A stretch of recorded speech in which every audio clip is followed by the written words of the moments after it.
Salam əziz abituriyentlər, 12 oktyabr 2025-ci il tarixində 10-cu sinif 3-cü qruplar üçün keçirilmiş güvən sınağının sualları ilə tanış olaq. 31-ci sualda neolit dövrünün sxemdə verilən dövrlərlə ümumi cəhətini bizdən istəyir. Ox və kamandan istifadə bildiyimiz kimi bu mezolit dövründə yaranan, paleolit dövründə yox idi. İnsanların qan qohumu əsasında birləşməsi, yəni qəbilədə mövcudluğundan söhbət gedir. Həm paleolitin üst paleolit dövründə, həm də neolit dövründə mövcud olmuşdur. Doğrudur. Əhalinin oturaq həyata keçməsi neolit dövründə var idi, paleolit dövrünə aid deyil. Bizdən isə meolit və paleolitin oxşarlığını istəyir. Eneolit dövrü metaldan əməliyyatdan hazırlanırdı, bəli, amma neolit dövründə bu ortaq deyil. İstehsal təsərrüfatının mövcud olması mezolit dövründən başlayaraq istehsal təsərrüfatı var idi. Həm neolit, həm eneolitə aid oxşarlıqdır. Torpağın toxa ilə yumuşalması neolit dövründə toxa yaranır. Eneolit dövründə də geniş istifadə olunduğuna görə o dövr toxa ikinci dövrüdür, ortaqdır. Tunc dövrü yeni təsərrüfat sahələrinin meydana gəlməsi, bəli, bu bağçılıq, bostançılıq, üzümçülük və şərabçılığın orta Tuncda yaranmağı nəzərdə tutulur. Neolit dövründə də neolit inqilabı nəticəsində duluçuluq, daş adlarının cilalanma və deşilməsi və toxuculuq yaranmışdır. Oxşarlıqdır. Xüsusi imperativlərin inşa edilməsi erkən Tuncda var, neolit dövrünə oxşarlıq deyil. Neolit dövrünə aid deyil. Qəbilənin həyatında qadının mühüm rol oynaması neolitə aiddir, amma Tunc dövründə qəbilənin həyatında, ümumiyyətlə qəbilə yox idi. Tayfanın həyatında qadın yox, kişi əsas rol oynayırdı. 1B, 2B, C, 3A variantı. Manna və Atropatena dövlətləri Azərbaycan cənubunda meydana gəlmişdi. Bəli, hər ikisi Urmiya ətrafında yaranıb. Manna paytaxtı İzirto, Urmiya gölü yaxınlığında yerləşirdi. Atropatena Qazaka. Qullar monarxiya dövlətləri idi. Bəli, doğru cavabdır. 1-2. Qazaka yalnız Atropatena paytaxtı olub. Hakimiyyətin seçim yolu ilə ötürülməsinə üstünlük verilmək isə bu Kutilərdə idi. Heç bir dövlətimizdə bu dövrdə qullar dövlətləri heç birində yox idi. 33-cü suala baxaq. Yunan-Əhəməni müharibəsində Yunanların qələbə qazandığı döyüşləri seçməliyik, həmçinin Əhəmənilər. Xeronea döyüşü Erdən və 338-ci ildə baş verib. Bu döyüş Yunanlarla Makedoniya arasında olub, Əhəməni müharibəsinə aid deyil. Marafon döyüşü Erdən və 490-cı ildə baş verib. Bu döyüşdə Yunanlar qalib gəlib. Salamin döyüşü Erdən və 480-ci ildə baş verib. Bu döyüşdə Yunanlar yenidən qalib gəlib, dəniz döyüşü idi. İndi Əhəmənilərin qalib gəldiyi döyüşlər seçməliyik. Fermopil döyüşü Erdən və 480-ci ildə olub və Əhəmənilər bu döyüşdə Xerxesin rəhbərliyi qalib gəlmişdilər. Qavqamela döyüşü Erdən və 331-ci ildə olub. Bu Makedoniya Əhəməni müharibəsinə aiddir, Yunan-Əhəməniyə aid deyil. İs döyüşü eləcə də 333-cü ildə baş verib. Bu da Makedoniyalılarla Əhəmənilər arasında olmuşdu. Yunan-Əhəməni müharibəsinə aid deyil. 1B-C, 2A C variantı. 34-cü sual Neandertal insan tipi Neandertal tipli insanlara aiddir. Bildiyimiz kimi Neandertal insan orta paleolit dövründə meydana çıxıb. Səsin itkin formalaşması üst paleolitə aiddir. Bu ağıllı insan xüsusiyyətidir. Süni yolla odun əldə edilməsi orta paleolitin xüsusiyyətidir. Cavabımız B variantı. Ox və kaman mezolit dövründədir. Saxsı qalban azlanmaq, yəni duluçuluq neolit dövründədir. Torpağın toxa ilə yumşalması, bu da neolit dövrünün xüsusiyyətidir. Qədim Yunanıstanda teatrın meydana gəlməsi Eradan əvvəl 5-ci əsrə aid bir xüsusiyyətdir. 5-ci əsrdə teatrın meydana gəlməyinə təsir edən səbəbi bizdən soruşur. Bildiyimiz kimi Yunanlar öz tanrılarının şərəfinə müxtəlif tədbirlər keçirir, bayramlar keçirirdi ki, bu da onlardan biri idi. Teatr tamaşaları. Medial Baryaksin başçılıq etdiyi hərəkatın baş vermə səbəbi oldu. Baryak Sultanı Eradan əvvəl 327-ci ildə İskəndərin qoşununa qarşı İskəndər Hindistanda olarkən baş vermişdi. Buna səbəb Makedoniyalıların öz başlanğıcları idi. Burada uşaqlar bəzən çaşaraq A variantı götürür. Bu Baryaks deyil, Qaumata üsyanıdır. Eradan əvvəl 522-ci ildə baş verib. O isə Əhəmənilərin öz başlanğıclarına, farslara verdiyi imtiyazlara görə baş vermiş üsyan idi. 37-ci suala baxaq. Ullusunu çıxılmaz vəziyyətdə qalıb Urartu milli qüvvələrin tərəfinə keçdi. 1-ci Rusa onu Manna hökmdarı kimi tanıdı. Əvəzində Ullusunu 1-ci Rusanın işğal etdiyi ərazilərin Urartuya verilməsinə razılaşma oldu. Ullusunun mətnində bəhs olunan siyasəti nəyə səbəb oldu? Bildiyimiz kimi bu hadisə Eradan və 716-cı ildə baş verib və həmin il 2-ci Sarqonun Mannaya Ullusunu cəzalandırmaq üçün yürüşünün şahid olduq. Bu isə E variantında qeyd olunmuşdur. 38-ci sual səbəb nəticə əlaqələrinin doğru verdiyi bəndi bizdən soruşur. Perikon strateji seçilməsi Eradan əvvəl 443, Marafon döyüşündə Yunanların qələbəsi 490. Aid deyil. Qırmızı qaşlar üsyanı 1-ci əsrdə baş verib. Vuruşan paşalar dövrünün başa çatması Eradan əvvəl 3-cü əsrdə. Aid deyil. Makedoniya İskəndər Hindistana yürüşü eradan əvvəl 327. Maliyyə sahəsinin son qoyulmayı 180. Bu da doğru cavab deyil. İkinci Ramzes Hetlər üzərində qələbəsi eradan əvvəl 13-cü əsr. Misir Het müharibəsi. Misir şimal sərhəddən ilk dəfə Fərata çatmağı isə bu 1-ci tutmasının dövründədir. İkinci Ramzesə aid deyil. Afina Kiçik Asiyadakı üsyançılara kömək etməsi eradan əvvəl 5-ci əsr və 1-ci Daran Yunanıstana hücum etməsi Marafon döyüşü eradan əvvəl 490. Doğru cavab E variantı. Paleolit dövrünə fərqli olaraq Mezolit dövründə ölülər yaşayış məsələn kənarda dəfn etməyə başlandı. Bu erkən Tunc dövrünün 4 dəfn etmə adətindən biridir. Mezolit dövrünə aid deyil. İnsanların qəbilə icması halında yaşaması üst paleolitdə yaranıb qəbilə, demək paleolitdə var, mezolitdə də var. Bizə fərqli xüsusiyyət istəyir. Ovçuluq və bağçılığın əhalinin ikinci dərəcə məşğuliyyətinin sahəsinə çevrilməsi eneolit dövrünün xüsusiyyətidir. Bizdən isə mezolit aid xüsusiyyət istəyir. Bu da aid deyil. İstehsal təsərrüfatının keçid əsasının qoyulması, bəli, bu mezolit dövrünün xüsusiyyətidir. Ox və kamanın yaranmağı ardıcıla əkinçi və madarlığın meydana gəlməsi ilə. Bu paleolit dövründə yoxdur, mezolit dövründə var. Çünki paleolit dövründə mənimsəmə təsərrüfatı idi. Mezolitdə isə istehsal təsərrüfatına keçidin əsası qoyulmuşdu. Süni yolla odda bildiyimiz kimi orta paleolitdədir, bu paleolitə aiddir. Qədim Hindistan və Makedoniya imperiyasına aid oxşar cəhət bu 11-ci sinif sınağında da sual yer almışdı. Bu Əhəmənilərlə mübarizədir. Yaddan əvvəl 6-cı əsrdə Əhəmənilər Hindistana demək hücum etmişdilər. Makedoniya ilə Əhəmənilər arasında isə yaddan əvvəl 4-cü əsrdə Qranik, İs və Qavqamela döyüşləri baş vermişdir. 41-ci suala baxaraq göstərilən xüsusiyyətlərin aid olduğu ərazinin xəritədə müəyyən edin. İlk insan məskəni olan Azıq mağarası burada yerləşir. Təbii ki, Xocavənddən söhbət gedir və Quruç əməliyyatı. Bildiyimiz kimi Xocavənd, Azıq və Tağlar, yəni 3 kimi qeyd olunan yerdə yerləşən mağaralardır. 4 burada Naxçıvandır. 1 xəritədə qeyd olunan yer Qazaxdır. 5 Xaçmazdır. Bu da ibadət evi var idi. Və 2 Bakı. Bizə Azıq mağarasının yerləşdiyi ərazi 3 olaraq qeyd edə bilərik. Çin tərəfindən Qərbi Hun dövlətinin süquta uğradıldığı il bildiyimiz kimi eradan əvvəl 36-cı ildən söhbət gedir. Hansı ki, həmin il həm Fraspa döyüşü Atropatendə olmuşdu, həmçinin Kandirin başçılığı ilə Roma qoşunları Albaniyaya yürüş etmişdi. Cavab D variantı. Bizdən Albaniya soruşur. Digərlərinə baxsaq, demək burada demək Oros tərəfindən idarə edilməyə başlanma, bunun konkret ili yoxdur. Biz bunu demək 66-65 müharibələrindən Kür və Qanıq döyüşündən bilirik. Qazaka şəhərinin zərərçiliyin mərkəzi olması Qazaka Albaniyada deyildi, Atropatenada idi. Bunu da dedik başlanmaya görə. Selevki dövlətinə Asverisdə düşmüşdü, bu da Atropatenadır. Və E variantı da Qanıq döyüşündə Romalılar üzərində qələbə qazanmayıblar, əksinə məğlub olublar, Romalılar qalib gəlib.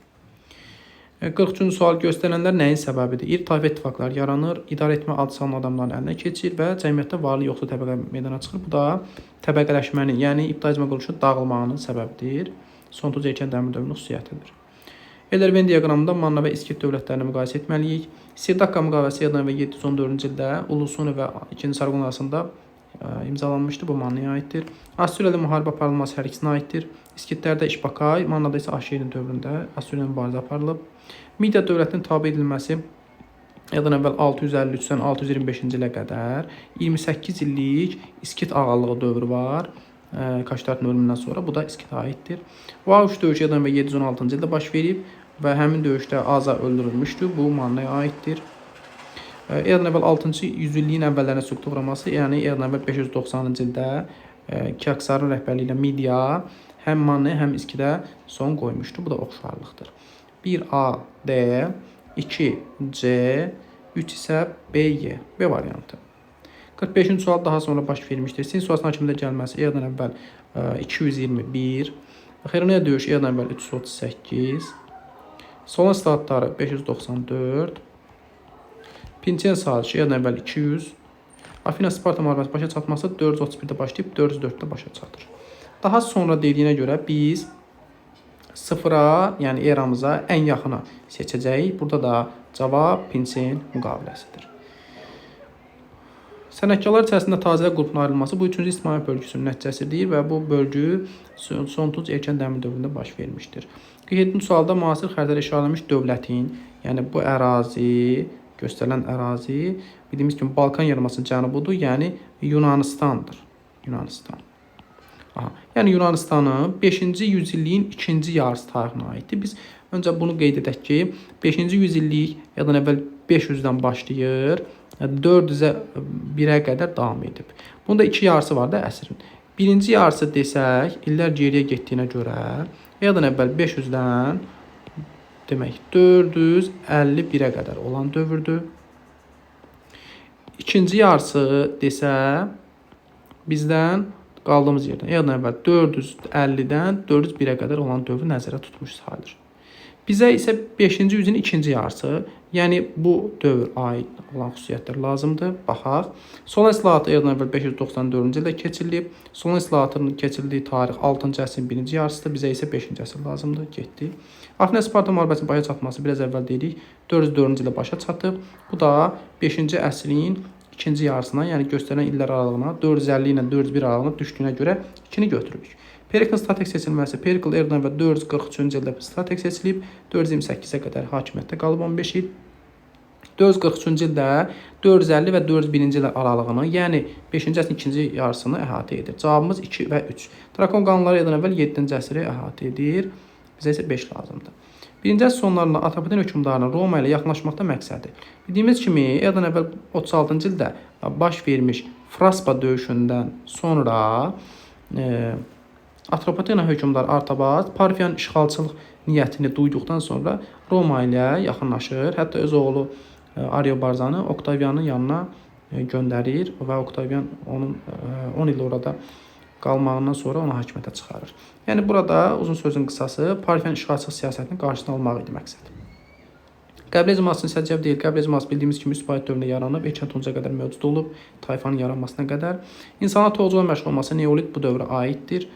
Ölülərin üzərinə qırmızı boya səpilməsi bu Eneolit dövrünün xüsusiyyətidir. Toxa ikinciliyi Neolitdə yaranıb, Eneolitdə də var. Axirət dünyasında inamın yaranmağa başlanması isə Orta Paleolit dövrünün xüsusiyyətidir. Bu isə qəbilənin deyil, ulu icmanın xüsusiyyətidir. Bizə aid olmayan istəyinə görə cavab deyildi. E variantında isə qan qohumu əsasında ana xətt ilə birləşmə, yəni qəbilənin yaranmasıdır elə. Bu da üst paleolit. 50-ci sualda Çin hökmdarları müxtəlif üsullarla Hun dövlətinin daxili işlərinə qarışmağa, nifaq yaratmağa çalışırdılar. Onlar rəqibinin döyüş üsullarını öyrənir, özləri də süvari qoşunlar təşkil edirdilər.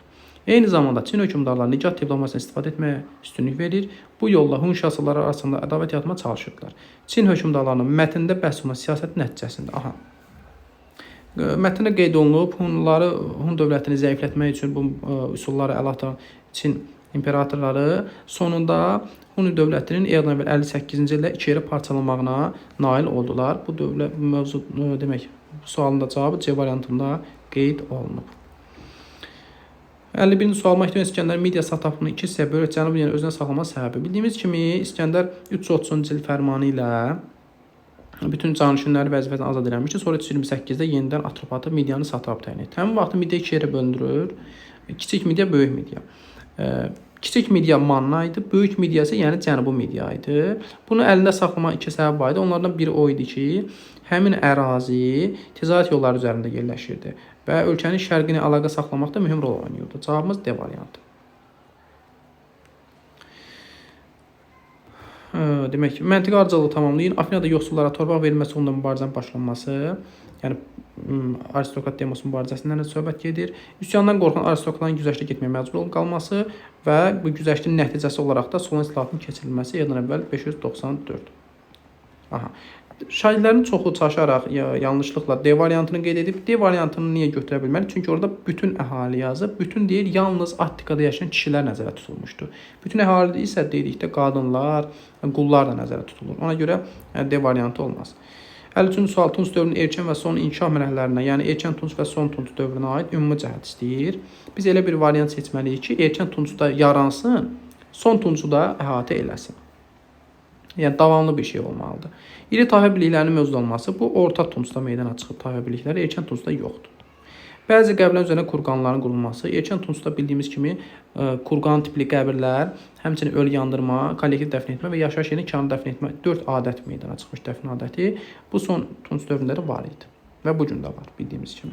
Şumlama zamanı qoşqu yamından istifadə erkən Tuncda yaranıb, bu günə qədər də mövcuddur bu fəaliyyət növü. İctimai əmək bölgüsü həm erkən, həm orta, həm son Tunc dövründə 3 ictimai əmək bölgüsü keçirilib. Bu da ortaq cəhətdir. Sikloped ikili isə yalnız son Tunc dövrünə aiddir. Xronoloji ardıcılıq müəyyən edin. Asuriyanın süqutu eradan əvvəl 5, daha doğrusu 605 demək Midiya Kiaksar tərəfindən. Kara döyüşü eradan əvvəl 53, Midiyalı Baryaksin üsyanı eradan əvvəl 327 və Atropatena sevkini asılı qəbul etməsi eradan əvvəl 223. Xronoloji ardıcılığı götürsək, demək böyükdən kiçiyə doğru azalan istiqamətdə, yəni 1, 3, 4 və 2. Kadeş müqaviləsi eradan əvvəl 13-cü əsrdə imzalanıb, demək 2-ci Ramzesin dövründə Misirdə və heyət arasında. Müqavilənin şərtinə əsasən də demək Şimali Suriya heyətlərdə qaldı və tərəflər bir-birinə yardım etməli idilər. Uyğunluq gözlənilmişdir. Midiyada Assuriya əsarətinə qarşı üsyan qaldırmışdı Baryaks. Baryaks üsyanı eradan əvvəl 327-ci ildə biraz əvvəl qeyd etdik. Makedoniyalılara qarşı baş vermişdi. Assuriya əsarətinə qarşı və Midiyada bu dövrdə baş vermiş üsyan nəzərdə tutulmur. Kara döyüşü eradan əvvəl 53-cü ildə baş verib. Burada Romalılar deyil, Parfiyalılar və Atropatenalılar qalib gəlib. Bu da yanlış cavabdır. Pompey ilə barışıq, yəni sülh imzalanmışdı.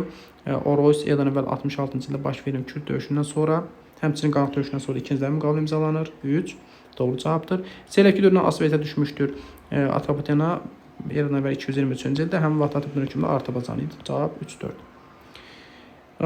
Demək, uyğunluğu müəyyən edin. Kadeş müqaviləsi eradan əvvəl 13-cü əsrdə 2-ci Ramzes dövründə imzalanıb. Burada yoxdur, burada heç bir variant.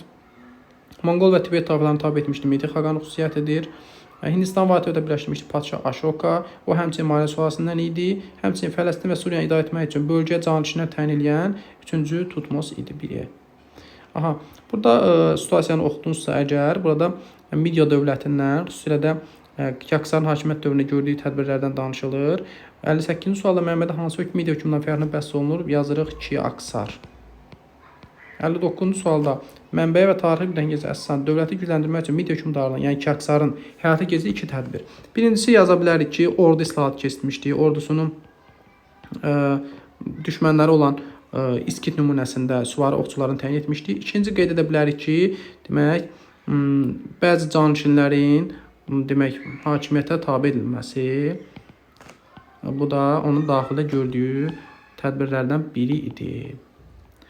60-cı suala baxsaq, bəhs olunan dövrdə hansı Azərbaycan dövləti Assuriyaya yardım göndərmişdi? Təbii ki, bu da Mannanın həmin dövrdə kömək əlini uzatmağı idi, amma bu onun ən böyük səhvlərindən biri idi. Çünki növbəti hədəf Midiyanın Assuriyanı süquta uğratmasından sonra növbəti hədəf Manna özü olacaq idi.